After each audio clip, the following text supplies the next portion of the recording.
আসসালামু আলাইকুম। আজকে সকালবেলা নাস্তা করলাম পরোটা এবং ডিম ভাজি দিয়ে। সকাল সকাল গাছ থেকে এই কলার ছড়িটা পারলো। ছড়ি থেকে এক এক করে কলাগুলো আলাদা করা হচ্ছে। এটা আমাদের গাছের কলার ছড়ি।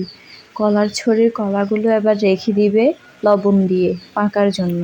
ফরমালিন মুক্ত শাকসবজি ফলমূল কিন্তু আপনি শহরে অতটা পাবেন না যতটা গ্রামে পাবেন। আজ আবার আমাদের জমি থেকে এই টাটকা টাটকা সবজিগুলো তুলে আনছে রান্না করার জন্য। সবুজ শাকসবজি দেখতেও খুব দারুণ লাগে। আরেকটা নতুন জিনিস দেখাবো আপনাদের, সেটা খুব বেশি আনে নাই, একটাই আনছে।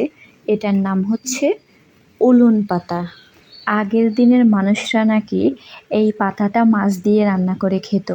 এখন তো মানুষ শাকসবজি খেতেই চায় না। এটা এখন অবশ্য অত পাওয়াও যায় না। একটা পাইছে, এই জন্য নিয়ে আসছে দেখাইতে। কাটা হয়ে গেল সবুজ সবুজ পুঁই শাকের পাতা। এখানে বেগুন, ঢেঁড়স আর উলন পাতা।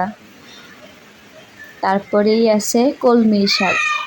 তিলের ভর্তা বানাবে, সেই জন্য তিল, কাঁচামরিচ, ধনেপাতা, পেঁয়াজ, মাছ সবগুলো নেওয়া হয়েছে। তিলের ভর্তাও অনেক মজা খেতে। ভর্তা করা হবে শিলপাটায়। ভর্তা এইভাবে হাতে বেটে খেতেই মজা বেশি। ব্লেন্ড করলে পুরো পানি পানি হয়ে যায়, ওইটা খেতে ভাল লাগে না। শিলপাটাই বেশি মজা খেতে। ও এখানে আবার পুরি শুটকিও দিছে। তারপর মনে যত দুঃখ কষ্ট বেদনা আছে সব কিছু এই ভর্তার উপর ছাড়বেন। আর আমার দাদুর মনে অত দুঃখ কষ্ট নাই, তো সেজন্য আস্তে আস্তেই বেটে নিচ্ছে ভর্তাটা।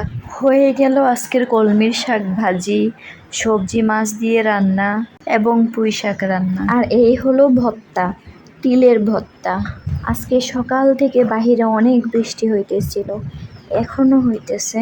এই বৃষ্টি বৃষ্টি আবহাওয়াটা সবাই উপভোগ করুন। ভালো থাকুন, সুস্থ থাকুন এবং লাইক কমেন্ট শেয়ার করুন। দেখা হবে আরও একটা নতুন ভিডিও নিয়ে। আসসালামু আলাইকুম।